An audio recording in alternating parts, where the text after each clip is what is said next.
My 7-year-old grandson mistakenly took my daughter-in-law's work iPad to school. His teacher called me. "Ma'am, you need to come down here immediately." I rushed over to the school.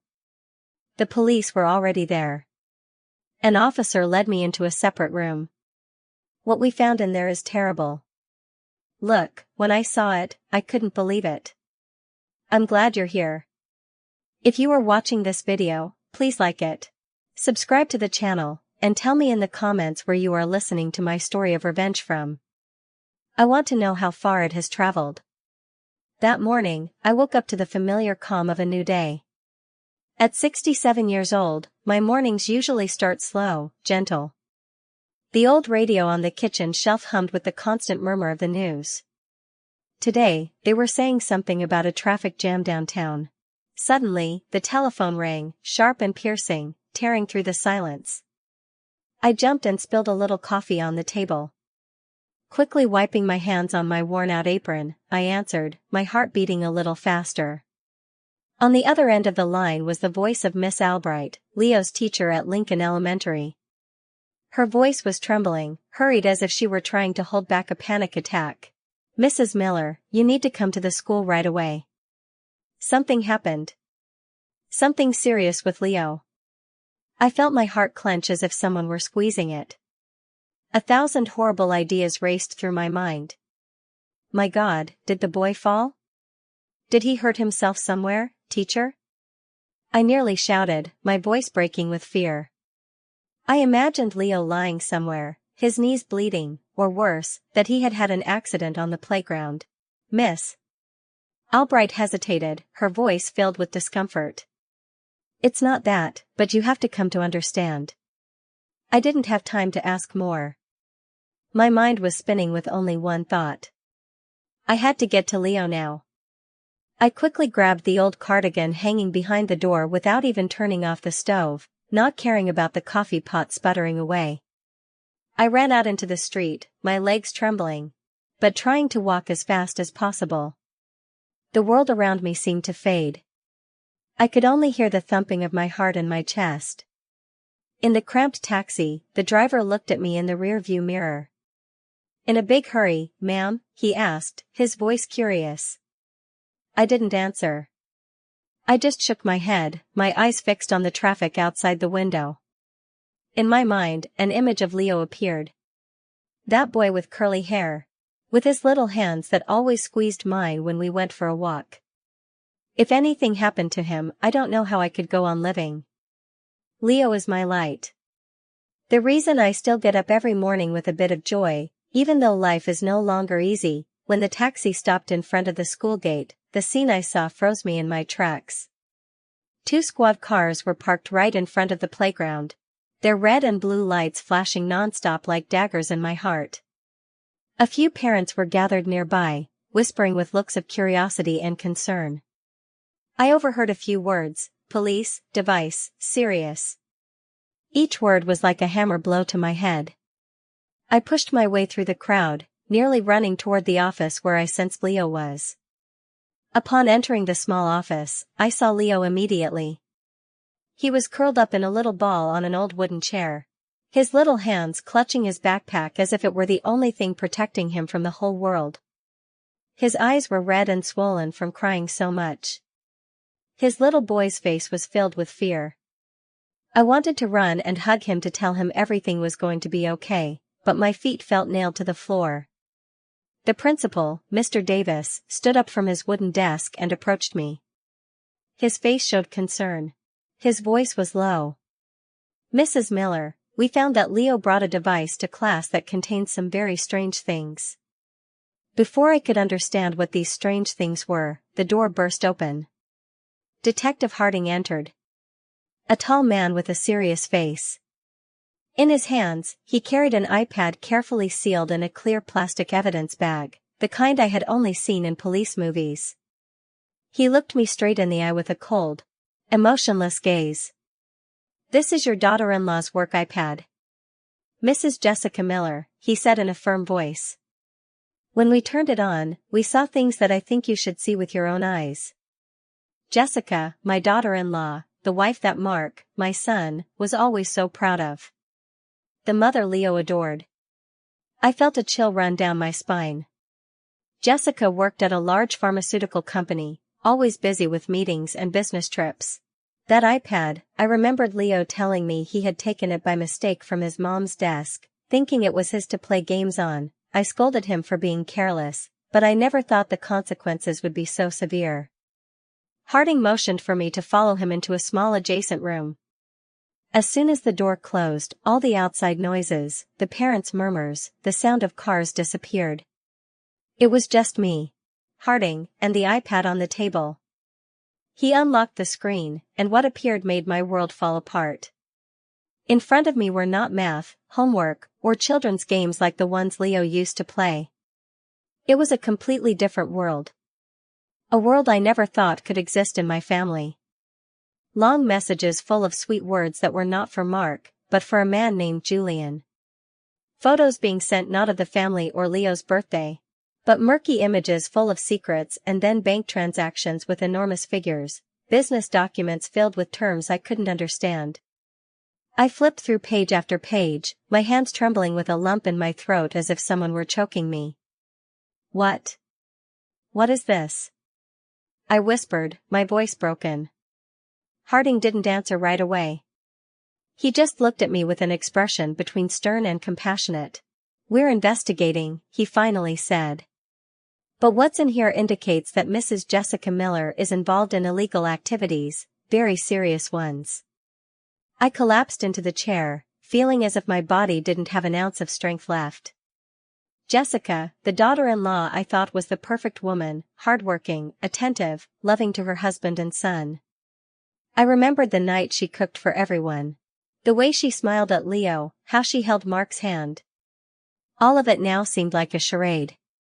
I thought of Mark, my son who had given his whole heart to his wife, and of Leo, that innocent child who was now sitting outside, scared and not understanding what was happening. Detective Harding's deep, cold voice sounded like a sharp cut, snapping me out of my daze. We are going to hold on to this device for the investigation. You can't take it. I stayed there, my hands still trembling, nodding like an automaton. In my head, the images from the iPad kept swirling. The messages, the figures, the secrets I never imagined would appear in my family. I wanted to ask more. I wanted to understand why, but my throat was dry. I couldn't say a single word. A young police officer in a pristine uniform entered with a folder in his hand. He read in a monotone voice as if completing a routine procedure. Evidence seized at Lincoln Elementary School from student Leo Miller. 1 iPad device serial number. I stopped listening. I only felt my hands shake as I took the pen to sign the report. My signature came out crooked. A scribble that reflected the chaos in my mind. Leo, my innocent boy, was now caught in a mess that not even I, a 67-year-old woman with life experience, could comprehend. A female police officer, slender and with a soft voice, approached Leo. "Hey champ, want to come with me to the playground for a little bit," she said, trying to smile to calm him. Leo looked at me, his eyes still red, and then obediently he took the officer's hand and left. Seeing his small back walk away, I felt my heart ache. He's only 7 years old. At this time, he should be running with his friends, not huddled in the principal's office, surrounded by police. Miss Albright was nearby, her hands clasped, her gaze full of guilt. "I'm so sorry, Mrs. Miller," she said in a trembling voice. "I was just going to open the device to check Leo's homework. I never imagined." I looked at her, wanting to tell her I didn't blame her, that it was all a terrible misunderstanding, but I just nodded slightly, too weak to speak. In my head, everything was a tangled mess. Jessica, my daughter-in-law, whom I trusted, whom I considered an exemplary mother and wife, was now connected to things so dark I didn't even dare to think about them. As I left the office, I overheard the police officers whispering among themselves. A name was repeated like another knife in my heart. Julian Vance. I didn't know who he was, but that name sent a shiver down my spine. It was like a shadow, a threat I couldn't yet see clearly, I took Leo's hand tightly and led him out of the school. The group of parents was still there, their curious gazes following us. I lowered my head and quickened my pace, just wanting to escape those stares. On the taxi ride home, the driver looked at us in the rearview mirror. "These are scary times," he said, clicking his tongue. "The things kids bring to school these days." I didn't respond. Just squeezed Leo's hand tighter. The boy was silent, his gaze lost out the window, but I knew he was scared. "Grandma," he suddenly said in a tiny voice. "I'm sorry. I didn't mean to take Mom's iPad." I hugged him, trying to hold back my tears. "Don't worry, my love," I whispered. "It's not your fault." But inside, I knew this went far beyond a simple mistake. When we arrived, the house felt empty and cold. Mark, my son, had left for work early. It was just Leo and me in a heavy silence. I quickly made him some chamomile tea, hoping the gentle aroma would calm him. Leo sat at the kitchen table, hugging the mug with his little hands, but his gaze was still distant. "Grandma, what are they going to do to Mom's iPad?" he asked. I didn't know what to tell him. So, I just stroked his head and said, "Don't worry. I'm going to fix everything." On the table, the evidence seizure report was still there. My trembling signature, a reminder of what had just happened. I picked up the phone and dialed Mark. 1 ring, 2 rings, and then just a busy tone. My son wasn't answering.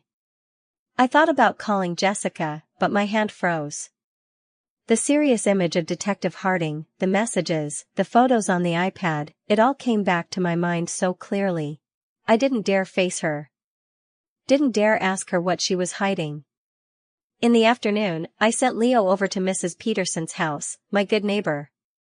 "I'm just running to the grocery store for a bit," I lied, just to have a moment alone. But instead of going to the store, I walked aimlessly through the familiar streets. The images from the iPad wouldn't stop spinning in my head. The sweet messages, the enormous figures, the documents full of secrets. I stopped by a tree, leaning against its old trunk, trying to breathe to calm myself. But the fear clung to me like a shadow that wouldn't leave. I thought about Mark, about the years we had spent together. When my husband died, Mark was the only one by my side, my support.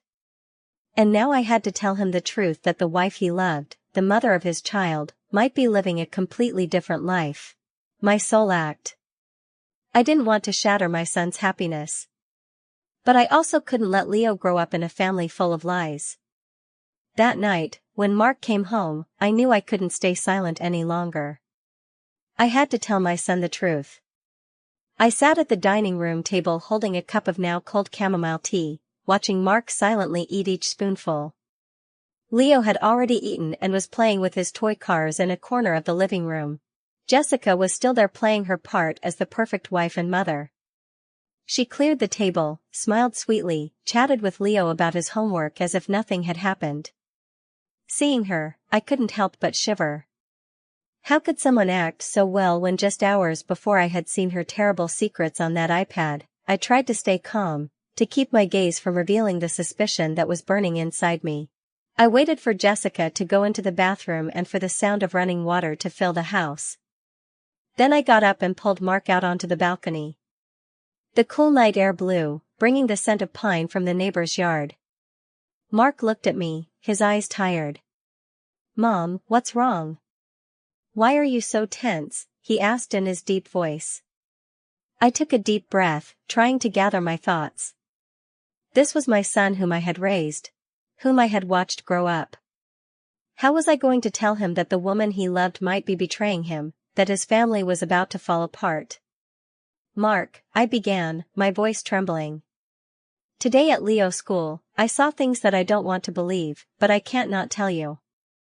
I told him everything from Miss Albright's panicked call, the scene with the squad cars in front of the school, to what I saw on Jessica's iPad. The loving messages, the bank transactions, the secret documents. I blurted it all out in one go, as if stopping would make me lose the courage to continue. I saw it with my own eyes. Mark, the police are investigating and they mentioned a name, Julian Vance. Mark frowned, his gaze filled with confusion, but then he shook his head as if trying to push my words away. Mom, that's absurd, he said, his voice full of disbelief. Jess is my wife, Leo's mom. She would never do something like that. It must be a misunderstanding. Someone could have used her iPad or it's a very bad joke. I took his hand, trying to make my voice sound calm, though my heart was pounding. Mark, I don't want to believe it either, but I saw the messages, the photos, the figures. The police kept the iPad as evidence. You have to believe me. Mark's patience seemed to run out. He pulled his hand away, threw the cigarette he was holding to the ground, and his eyes flashed with anger. Mom, you're trying to make me doubt my own wife, he shouted, his tone higher than I had ever heard. Don't you see how tired I am? I work all day to support my family and now you want me to believe Jess is cheating on me. I don't want to hear any more. His words were like a stab wound. I wanted to scream at him to shake him so he would snap out of it. But I just stood there helpless, watching my son turn his back on me and go back inside. Just then, the bathroom door opened. Jessica came out, her hair still damp and a towel over her shoulders. She looked at Mark and me with an expression of surprise. What's wrong, honey? She asked in her soft voice. But I noticed a flash of tension in her. Mark turned to his wife, and his gaze softened instantly, as if all his doubts had vanished in a second. Nothing, sweetie, he said, his voice light. My mom's just worrying too much. I'll always trust you. Jessica smiled, a perfect smile. But I caught a fleeting moment of panic in her eyes before she covered it with her false sweetness. Mom, why would you think that about me? She said, her voice choked as if holding back tears. Did I do something wrong? I wanted to scream, to unmask her, but I remained silent. Her words were part of a play, and I knew I couldn't win against her in that game. Not now. Dinner that night was as heavy as lead. We ate in silence. The only sounds were the clinking of spoons against plates and the television with the news on in the living room. Leo, sensitive as all children are, felt the tension. He looked at me, then at his dad and asked in a low voice, "Did Mommy and Daddy have a fight?" Mark quickly pulled him close, stroking his head. Nobody. Everything's fine, he said, but his voice trembled as if he didn't believe it himself. I looked at Leo, my heart in a knot. He didn't deserve this. Didn't deserve to be trapped between the truth and a lie. Jessica cleared the plates in silence, glancing at me from the corner of her eye every now and then. Those glances were no longer those of a daughter-in-law, but silent warnings. I tried to act normal, poured Leo more water, but inside a storm was raging. I knew she was studying me, trying to guess how much I knew. After dinner, Jessica suddenly stood up with an excuse. I have something urgent from work. I have to step out for a moment. She put on her coat, grabbed her purse, and left before I could say anything. Mark just nodded as if he were already used to his wife's unexpected departures. I stood by the window, watching Jessica's figure disappear under the dim street lights. In the darkness, I saw her stop at the corner and pull out her phone. Her voice, though, reached me through the slightly open window. Julian, she whispered in a tone full of anguish. I stood there paralyzed, my heart racing. That name again, like a ghost, confirming that what I saw on the iPad was no mistake. That night, when Leo was already asleep, I sat alone in the kitchen under the dim light that illuminated my face. The fear still clung to me, but mixed with it was a fierce determination. I couldn't let my family fall apart. I couldn't let Leo grow up in a world of lies. I knew I had to do something, even if it meant facing the most painful truth. The next morning, while I was hanging laundry in the yard, the phone vibrated in the pocket of my apron, breaking the silence. I wiped my hands, feeling my heart pound as I saw Detective Harding's number on the screen. Mrs. Miller, we need you to come to the station immediately to give us more information. His serious, no-nonsense voice said. I nodded, though he couldn't see me, and replied, I'll be right there. I ran into the house. I checked that Leo was playing with his puzzles in the living room. The boy looked up and gave me an innocent smile, but his eyes still held a hint of yesterday's confusion. Where are you going, Grandma? He asked in his little voice. I stroked his head, forcing a smile. I'm just running an errand, my love. Be good. I'm going to ask Mrs. Peterson to watch you. Leo nodded. But I know he sensed my unease. I went to Mrs. Peterson's house, the neighbor who has been with my family for so many years. She was watering her potted plants in the yard, her gray hair peeking out from under a straw hat. Rosa, can you watch Leo for a little while, please? I asked, trying to keep my calm. Mrs. Peterson looked at me, her eyes full of concern. Grace, something's not right, is it? I've seen you so tense since yesterday. I shook my head. I didn't want to drag her into this dangerous mess. It's just my own things. Don't worry, Mrs. Peterson nodded. But I know she didn't believe me. The police station was a noisy, busy place with a thick air that smelled of sweat and paper. A young officer led me down a long hallway, the echo of my shoes resounding on the cold linoleum floor. They took me to a small conference room with tinted windows that hid the curious gazes from outside. Inside, Detective Harding was standing, arms crossed with the same serious look as yesterday. Sitting next to him was a middle-aged woman, intelligent-looking, dressed in a dark blue pantsuit. She stood up and shook my hand with firmness and confidence. I'm District Attorney Evelyn Reed, she introduced herself, her voice clear and decisive. I'll be handling this case. DeReed slid a thick folder toward me filled with printed sheets of letters, numbers, and images. This is what we extracted from your daughter-in-law's iPad, she said, pointing to a highlighted name on the first page, Julian Vance. He is the director of a large pharmaceutical corporation. But he is also the prime suspect in a case we've been following for a long time. I turned the pages, feeling my heart beat faster as I saw the figures from the bank transactions. Millions of dollars moving between domestic and foreign accounts. Emails exchanged in a dry professional language, but hiding something murky that I couldn't quite understand. But what left me breathless were the internal documents about inflated contracts and the production of counterfeit drugs. I saw photos of a factory with smokestacks spewing thick black smoke and a river of dark water flowing directly into the river near the industrial park. The same river where the neighborhood kids, including Leo, used to go swimming on hot days. I remembered the afternoons when Leo would come home, his hair soaked, excitedly, telling me he had caught a little fish. The thought that that water could be poisoned made me shudder, and I gripped the edge of the table tightly. DeReed was watching me. Her gaze was both stern and understanding. We've been tracking Vance for a long time, but we didn't have direct evidence, she explained. Your daughter-in-law's iPad is the key. It contains everything we need to dismantle this network. I nodded, but my mind was spinning. Jessica, whom I considered a daughter, was involved in something so horrible. I wanted to ask why. I wanted to understand how she could betray her family. But I had a lump in my throat and couldn't speak. Harding intervened.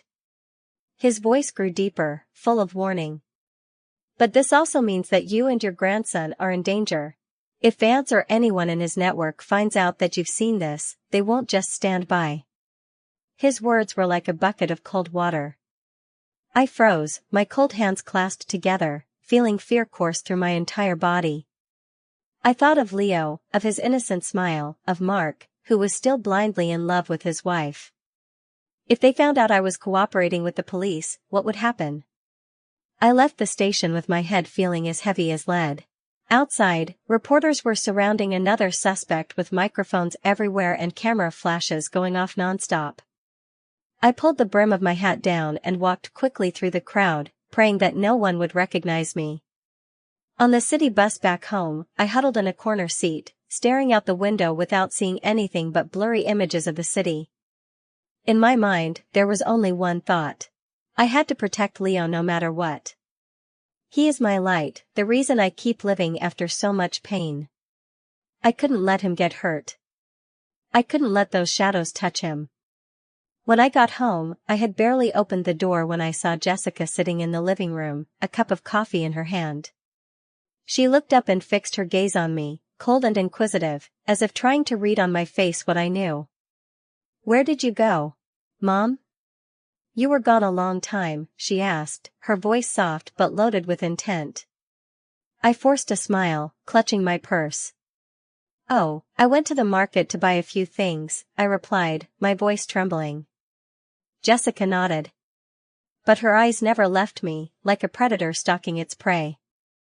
The following days, I lived like a shadow, silently observing everything in the house that was once my family's home. Every morning, I woke up with a heavy feeling, as if there was a stone in my chest. I tried to make Leo's days normal, taking him to school, making him breakfast, but my mind kept circling back to Jessica and the secrets she was hiding. I knew I had to be careful to make everything seem normal. But Jessica's inquisitive gaze made me feel like I was walking on thin ice. During breakfast, I noticed that Jessica couldn't stop checking her phone. She sat across from me, her coffee mug in hand, but her eyes never left the screen. Every time a message came in, she would flip the phone over on the table as if she was afraid someone would see. I pretended to be busy pouring milk for Leo, smiling at him as he told me about a drawing he had made in class. But not a single one of Jessica's movements escaped me. She seemed to live in her own world. A world where neither I nor Mark nor even Leo had a place. "Leo, finish your milk, sweetie, so I can take you to school," I said, trying to make my voice sound natural. Jessica looked up, glanced at me, and then lowered her head back to her phone.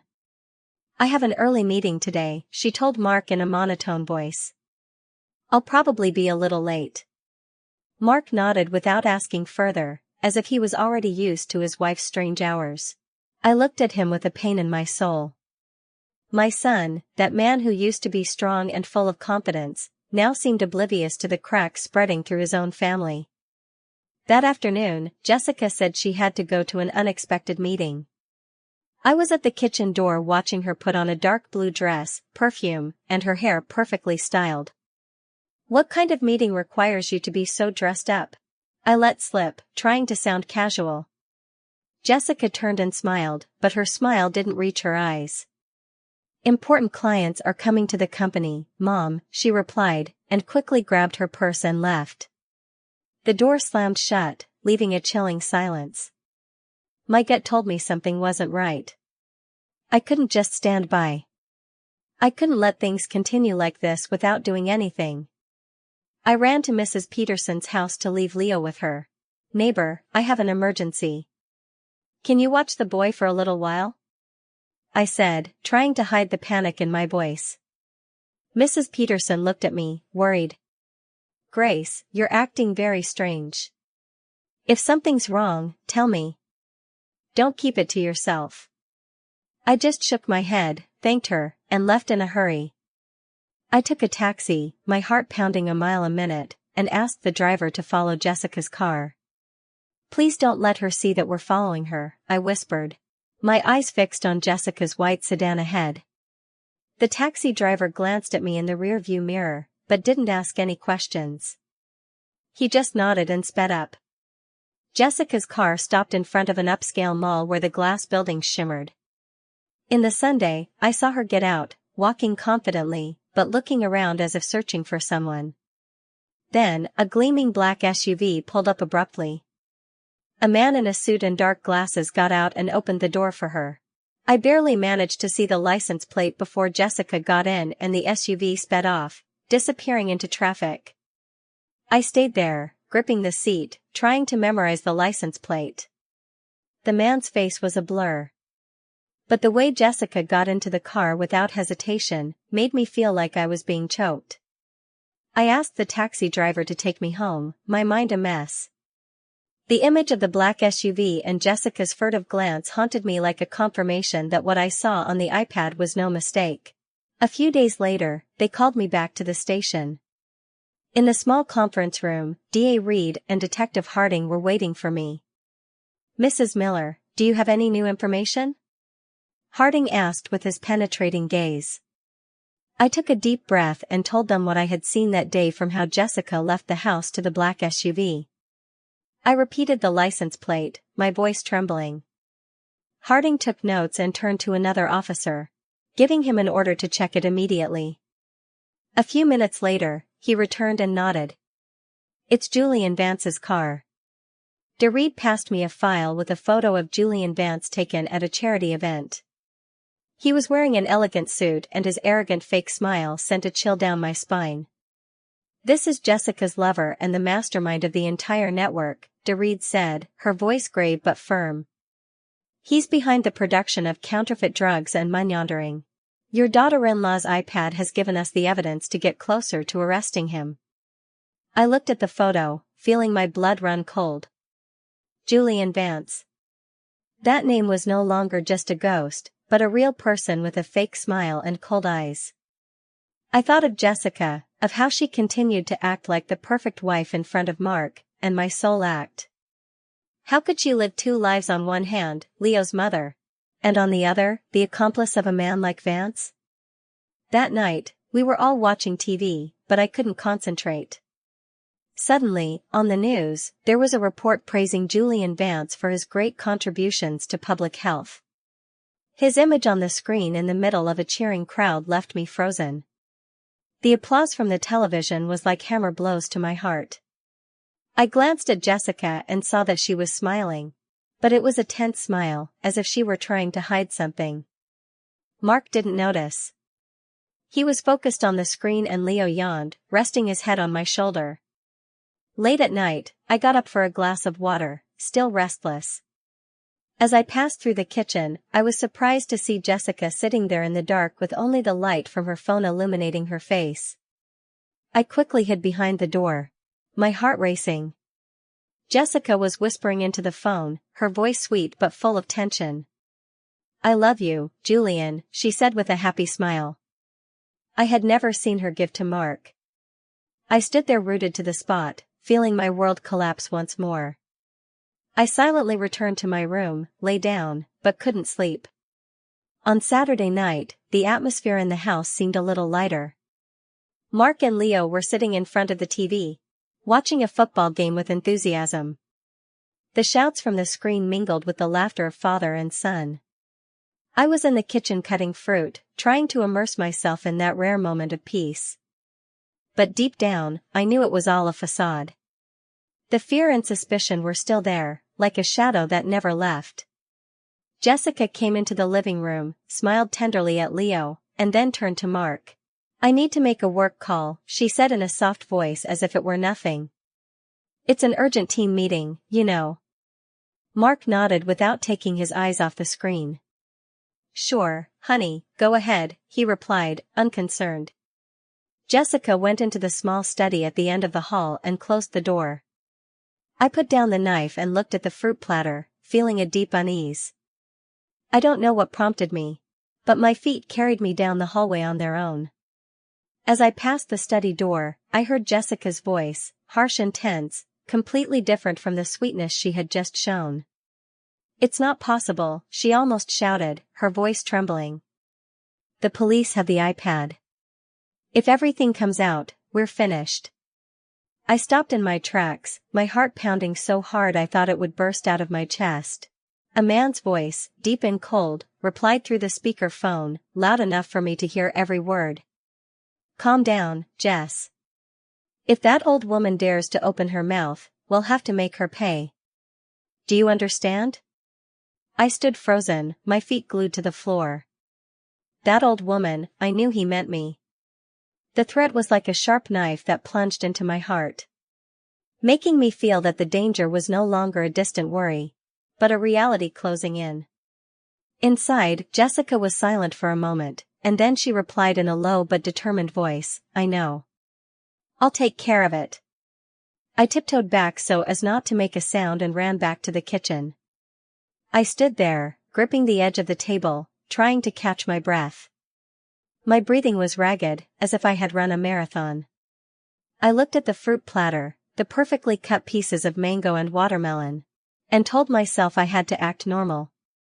If Jessica found out I had overheard her, if she suspected I was watching her, I didn't dare to think what would happen to Leo, to Mark, to this whole family. A moment later, Jessica came out of the study, her face impassive. But as soon as she saw Mark and Leo, she forced a radiant smile, as if that terrifying call had never happened. "Who wants fruit?" she asked in a syrupy voice, taking the platter from my hands. Leo shouted with joy and ran to his mom while Mark smiled and hugged him. I stood there watching the scene, but with a cold feeling in my soul. How could she act so well? How could she smile at her son when she had just been plotting such dark things? That night, the atmosphere in the house became more tense than ever. Leo accidentally spilled a glass of milk on the table. Something insignificant that at any other time no one would have noticed. But Jessica exploded, her eyes flashing with fury. "It's all your fault," she shouted at him, her voice sharp. "All the problems are because of you." Leo stood there stunned, his round little eyes filled with fear, on the verge of tears. I understood immediately that she was referring to Leo taking the iPad to school, but her words were too cruel for a 7-year-old. Mark jumped to his feet, put a hand on his wife's shoulder, and said, bewildered, "Jess, what are you saying? He's just a kid." Jessica forced a smile, but it was a grimace that couldn't hide her tension. "Sorry," she said, softening her voice. "I'm just really tired today. Don't mind me." She bent down to clean up the spilled milk, but shot me a look from the corner of her eye, like a silent warning. I hugged Leo, who was sobbing with his face buried in my shoulder. "It's not your fault, my love," I whispered, stroking his back. "Grandma is here. I will always protect you."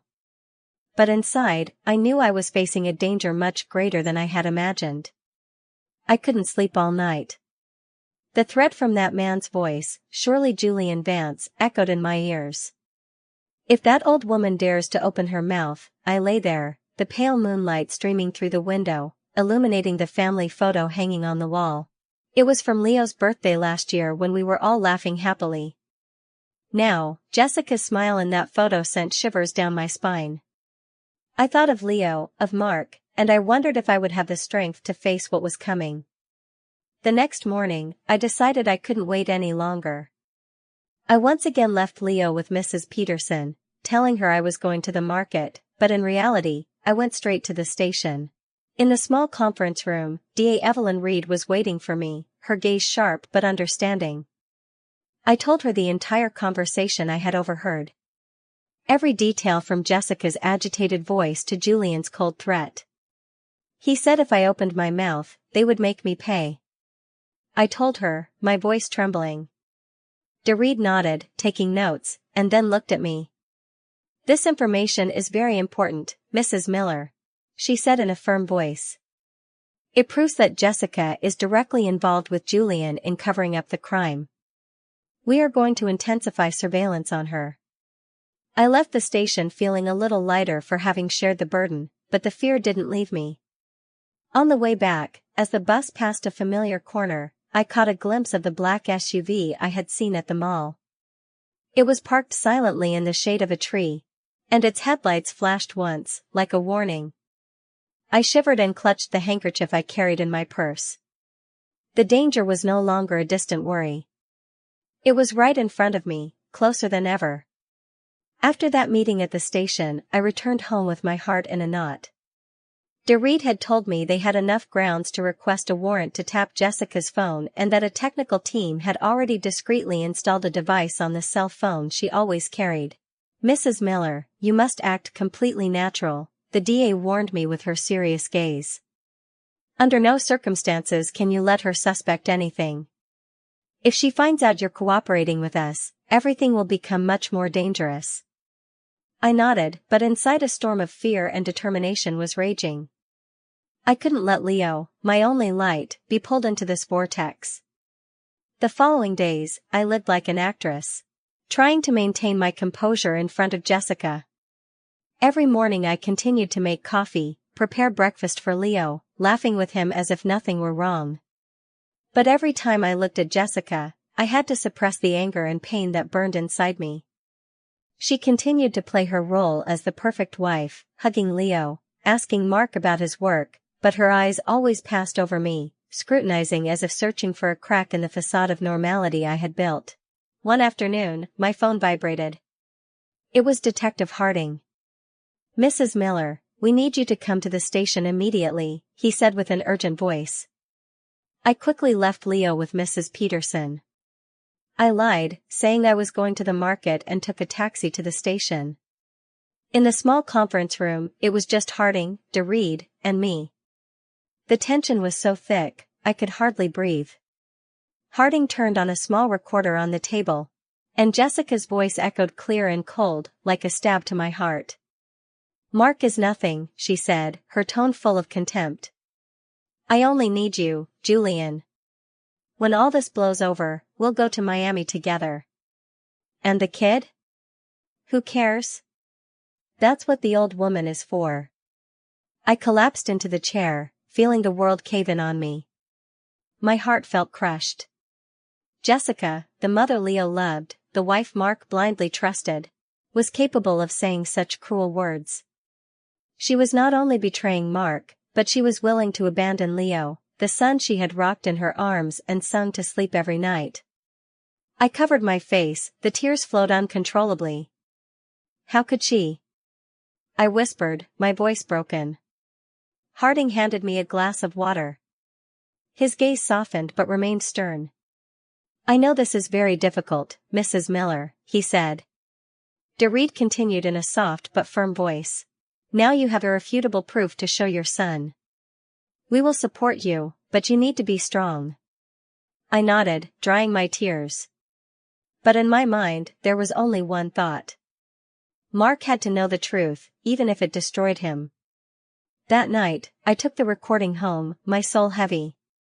Leo was playing with his blocks in the living room and Mark had just gotten home from work, taking off his jacket. I waited for Leo to go to his room and then took Mark out to the patio. The night wind was blowing, bringing the coolness of autumn.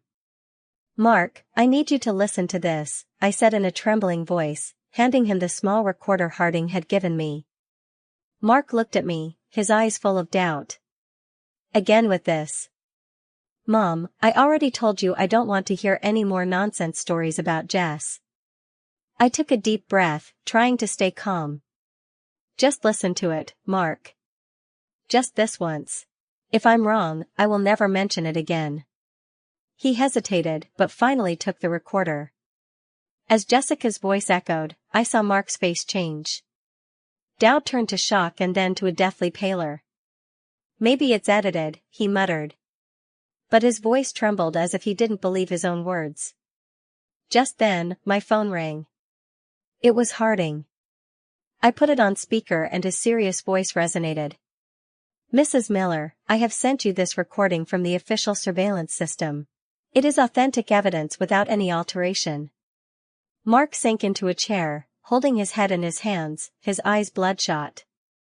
Leo ran out of his room, sensing the tension. "What's wrong, Daddy?" he asked with a worried voice, clinging to Mark's hand. He could only hug his son tightly, unable to say a word. I knelt down, stroked Leo's head, forcing a smile. "Nothing's wrong, my love. Your daddy is just a little tired." That night, Jessica arrived late. She walked in with her perfect smile, but when she saw Mark's expression, her smile froze. Mark looked at her, but his eyes were different. There was no longer tenderness, but a pain mixed with rage. Still, he tried to seem normal. "Everything okay at the meeting, honey?" he asked. Jessica nodded with a soft voice. "Yes, everything's fine, darling. Just a little tired." I stood there watching her act, my heart broken. She didn't know that Mark had heard the recording. She didn't know that her curtain of lies was about to fall. The air in the house felt dense, heavy. Leo, sensing the tension, quietly went to his room to play alone with his teddy bear. I looked at him, a lump in my throat. He didn't deserve this. Didn't deserve to be trapped between the truth and a lie. I wanted to hug him, tell him everything would be okay. But I knew I couldn't promise him anything at that moment. A few days later, Dorit came to the house unannounced. She was wearing a long coat and her gaze was serious. "Mrs. Miller, we have news," she said in a grave voice. "The surveillance data shows that Jessica and Julian are planning to escape. They've already bought plane tickets to Miami. We have to act now." I sank into the armchair, feeling the floor open up beneath me. Jessica was not only betraying Mark, but she was going to abandon Leo to leave everything behind to be with Julian. I looked at the DA, my voice trembling. "What do I do now, Leo? He can't lose his mother like this." Dorit put a hand on my shoulder. Her gaze was firm but compassionate. "We need your cooperation," she said. "Keep watching, Jessica. Inform us of any strange movements. And prepare for the worst." Her words were like a knife. They sent a shiver down my spine. What was the worst? That Leo would lose his mother. That Mark would end up with a broken heart. Or that my family would be dragged into even greater danger. That early morning, I woke up with a terrible sense of unease. I was washing the dishes when the phone rang, interrupting my thoughts. It was Detective Harding. His voice was urgent, direct. "Mrs. Miller, we've just discovered that Jessica bought emergency plane tickets to Miami. The flight leaves from Chicago's O'Hare Airport tonight." I stood frozen. The plate I was holding nearly slipped from my hands.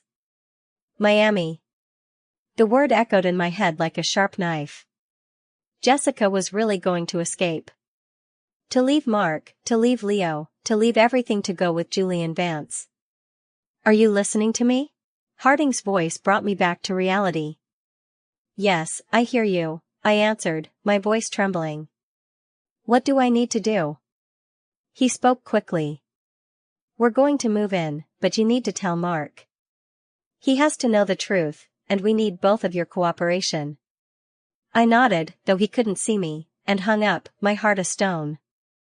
I immediately thought of Mark, my son, who was still living in the blind faith he had for the woman he loved. I couldn't let him continue to deceive himself. I put on a coat, left Leo with Mrs. Peterson, and took a taxi to the construction site where Mark worked. When I arrived, he was standing by a pile of bricks, sweating with a tired look in his eyes. He was surprised to see me.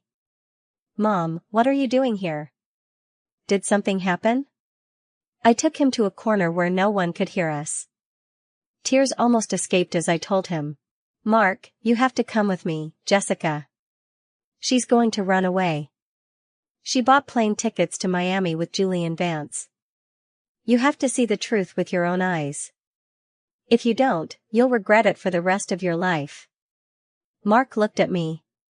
His eyes were torn between disbelief and pain. He shook his head, his voice. "Mom, again with this." "I don't." I took his hands, interrupting him. "Mark, I'm begging you. Just this once. If I'm wrong, I will never mention it again." He was silent for a long time, his eyes red, and finally he nodded. "Okay, Mom, I'll go." I hugged him, feeling my own heart break. I knew this truth would destroy my son, but I couldn't let him live a lie. In the afternoon, the police picked us up. In the car, Harding explained the plan, his voice calm, but determined. "We have undercover agents who will pose as passengers. A team will be at the security checkpoint, and another will be waiting at the boarding gate. Mrs. Miller, Mark, you just have to be there and confirm the identity of Jessica and Vance. Don't do anything to arouse suspicion." I nodded, clutching the sweat-soaked handkerchief in my hand. Mark sat beside me in silence, his gaze lost out the window, as if searching for a moment of peace before the storm. At O'Hare Airport, the atmosphere was a chaos of noise and people. The flight announcements mixed with conversations, but to me, it was all a distant murmur. They took us to a discreet corner in the waiting area from where we could see without being seen. I sat next to Mark, holding his hand tightly. He said nothing, but I could feel the tension in his every breath. "Mom, if all of this is true," he whispered, his voice broken. I squeezed his hand, not daring to answer, only whispering back, "I'm here, Mark. Well, get through this." At the designated time, I saw Jessica appear. She was wearing a long gray coat, dark sunglasses, and was pulling a large suitcase. Beside her was Julian Vance in an elegant suit, walking with an air of superiority. They were laughing and talking like a couple about to embark on a romantic trip. Seeing it, I felt a pain that tore my soul apart. I glanced at Mark and saw him frozen as stiff as a statue. His eyes were red, his hands clenched into fists. "Do you see now?" I whispered, my voice trembling, holding back tears. Just as Jessica handed her passport to the airline employee, the space was shattered by a firm shout. "Police, nobody move. Julian Vance and Jessica Miller, you are under arrest." It all happened in an instant. The undercover agents appeared from nowhere and surrounded them. Julian tried to run, but two burly men immediately tackled him to the ground. Jessica screamed and struggled, her voice shrill. "You're mistaken. I'm innocent. I didn't do anything." Mark ran towards her, unable to hold back any longer. "Why, Jess?"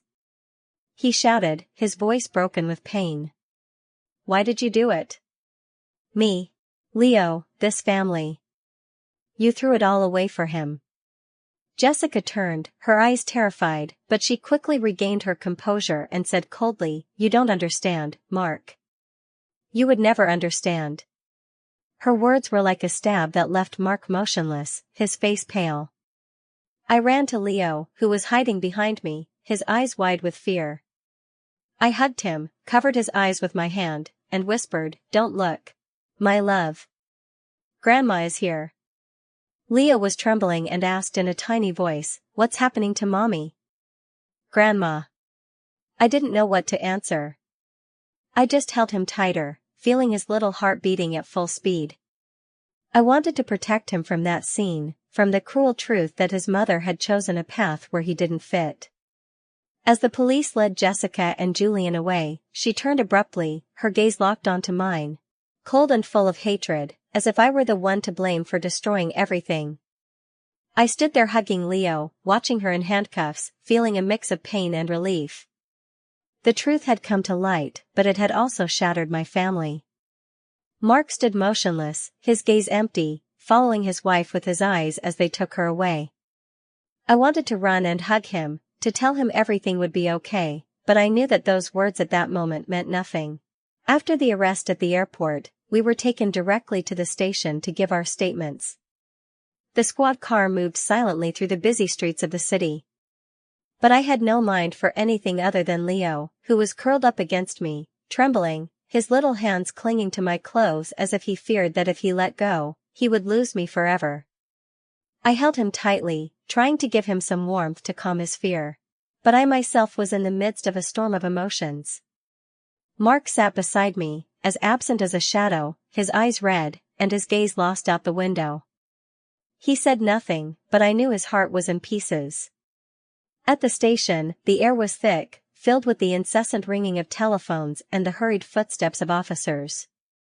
They took us to a small waiting room where the cold metal chairs made me feel even more alone. I held Leo in my arms, stroking his back and whispering, "Everything is going to be okay, my love." But my words sounded empty, as if I didn't believe them myself. From the interrogation room, just a few steps away, came Jessica's screams, sharp and desperate. "I'm innocent. I don't know anything. You're making a mistake." The furious slam of the DA's fist on the table silenced her voice, but each of Jessica's words was like a knife in my heart.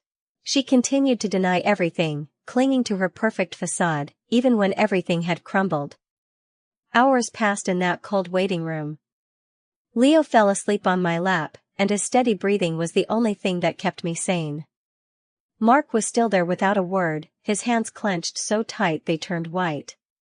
I wanted to say something to comfort him, but what words could soothe the pain of someone who had just lost the world they believed in? Finally, an officer approached and allowed us to leave.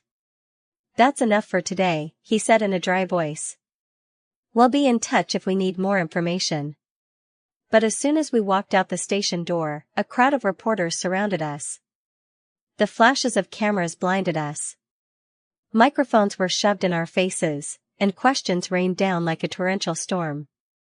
"What role did your family play in the Julian Vance case? How does it feel to have your daughter-in-law arrested?" I quickly covered Leo's face with my coat, terrified that his innocent gaze would be captured in the newspapers. Mark could barely walk, stumbling. I took his arm and helped him push through the crowd, praying for some peace. "We're not answering. Please let us through," I shouted, my voice broken with exhaustion and anger. When we got home, Mrs. Peterson was waiting at the door, her gray hair disheveled and her eyes full of anguish. "Oh, Grace, I saw the news," she said in a trembling voice. "How could all this have happened?" I just shook my head, unable to speak. I felt the tears about to come, but I held them back, not wanting Leo to see me weak. "Thank you, neighbor," I said in a hoarse voice. "Go get some rest." "I'm okay." But when Mrs. Peterson left, I felt the world crashing down on me. The house, once filled with the laughter of Leo and Mark, now felt cold and empty. That night, no one touched dinner. I made the chicken noodle soup that Leo loves so much, but he just stared at the bowl, his eyes sad. Mark sat alone in a corner of the living room with a more than half-empty bottle of whiskey. He mumbled almost inaudibly.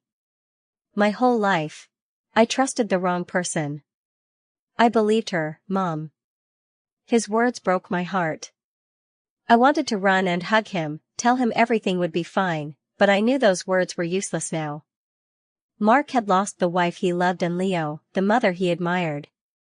Leo curled up beside me and asked in a whisper, "Grandma, where did Mommy go? Why isn't she coming back?" His question was like a dagger straight to my heart. I hugged him tightly as tears fell silently. "Mommy had to go far away for a while, my love," I said, trying to make my voice sound gentle. "But Grandma is here, and I will always be with you." Leo nodded. But I know he didn't understand. How could a 7-year-old boy understand that his mother had chosen a path where he had no place? That night, as I rocked Leo to sleep, the television in the living room broadcast the news. The image of Jessica, handcuffed and with her head down, being led through the hallways of the station, appeared on the screen. Leo, who was not yet fully asleep, saw it by accident. He burst into tears and his cry of "Mommy" echoed in the dark room. I immediately hugged him and changed the channel, but that image was already seared into his mind. "Why does Mommy have handcuffs, Grandma?" he asked, tears streaming down his cheeks. I held him tighter, not knowing what to say. "I don't know, my love," I whispered as my own tears fell. "But I promise I will protect you." After the news, my phone rang. It was to read. "Mrs. Miller, thank you for your cooperation in this operation," she said, her voice serious but understanding. "We have arrested Julian Vance and Jessica, but the case is not over. I need you to prepare to be the main witness at the trial." I nodded, though she couldn't see me. "I understand," I replied, my voice. "I'll do what I have to do." The weeks following the arrest at the airport were a whirlwind, as if our entire world had been turned upside down. Mark took an unpaid leave from work to stay home and care for Leo. He didn't want the boy to face the curious stare or malicious questions from people. I watched my son, once a strong man, now gaunt. His eyes were always red, as if he had cried all the tears possible during the long, sleepless nights. I wanted to hug him, to say something to ease his pain, but I knew that no words could heal the wound Jessica had left. Leo, my little grandson, kept asking for his mom. "Grandma, when is Mommy coming back?" he would ask in his little voice, his round eyes full of hope. Every time he did, my heart would clench. I couldn't tell him the cruel truth that his mother had chosen a path where he didn't fit. Instead, I made up vague stories for him. I took him to the park, bought him ice cream, trying to fill the void in his little heart with brief moments of joy. But every time Leo smiled, I saw the hidden sadness in his eyes. At 7 years old, he was too young to understand, but old enough to feel the loss. I had to go to the station several times to speak with DeReed and Detective Harding.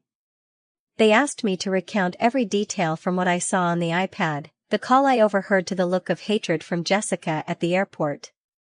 Every time I told it, it was like reliving those horrible moments. But I knew I couldn't stop. "You're doing the right thing, Mrs. Miller," DeReed would tell me, her gaze both stern and compassionate. "Thanks to you, we have dismantled a major criminal network." I would nod, but I felt no relief.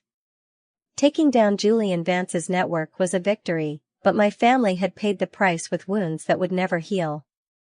On the street, the reporters wouldn't leave us alone. They would camp out in front of the house, their cameras ready to snap anyone who came out. One time I went to the market for vegetables, and as I was leaving, a group of them surrounded me. "How does it feel to be betrayed by your own daughter-in-law?" One of them shouted, his microphone almost in my face. "Did you know about her illegal activities?" I lowered my head and walked as fast as I could, clutching the grocery bag as if it were my only support. "Please leave us alone," I told them in a trembling voice. But they didn't stop. When I got home, I locked the door securely, drew the curtains, trying to create a safe space for Leo and Mark, but I knew we couldn't hide forever. One night, when Leo was sound asleep, Mark sat next to me on the patio bench. The cool air was blowing, bringing the scent of pine. He put his hand on my shoulder, his voice choked. "Mom, I was so blind. I didn't believe you. I didn't want to see the truth. If it hadn't been for you, I would have lost everything."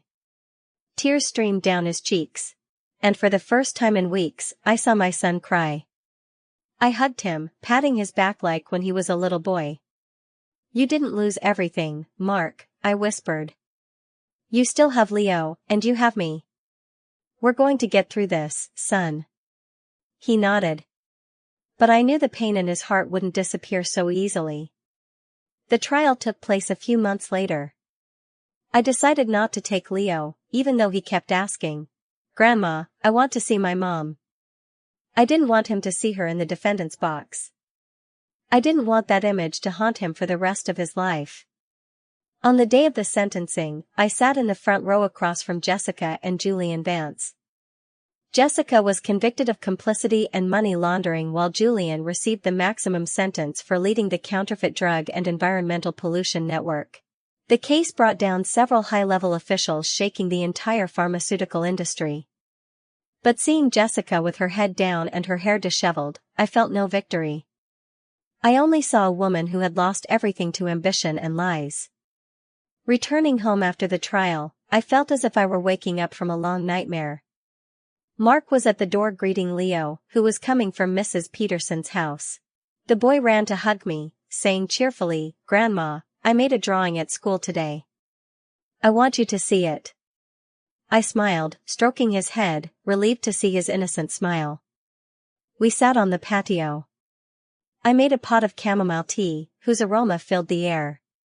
Mark sat next to me while Leo played in the garden, chasing a butterfly. The sunset was falling, painting the yard in gold. And for the first time in many months, I felt a bit of peace. I looked at Leo and thought about the painful path we had walked. Who would have imagined that because of a simple iPad a child took by mistake, a whole curtain of lies would come crashing down?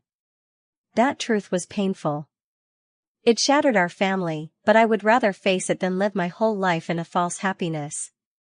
I leaned over, gave Leo a kiss on the forehead, and felt his warmth. "I love you, my boy," I whispered with a lump in my throat. Sitting there under the sunset light, I promised myself that I would do everything possible to rebuild what was left of this family. Leo needed me, Mark needed me, and I needed them to keep on living. Life had taught me one last lesson. The truth, however cruel, is always worth facing because only it can open the path to healing and starting anew. I watched Leo run through the garden. His smile was like a ray of sunshine dispelling the darkness. And I knew that although the road ahead would be difficult, we would overcome it together, step by step. The story you have just heard has had names and places changed to protect the identity of those involved. We do not tell it to judge, but in the hope that someone will listen and stop to reflect. How many mothers are suffering in silence within their own homes? I truly wonder, if you were in my place, what would you do? Would you choose silence to keep the peace, or would you dare to face it all to reclaim your own voice?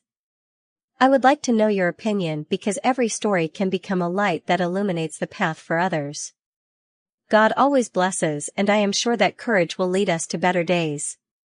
For now, on the final screen, I will leave you with 2 of the channel's favorite stories. I am sure you will be surprised. Thank you for staying with me until this moment.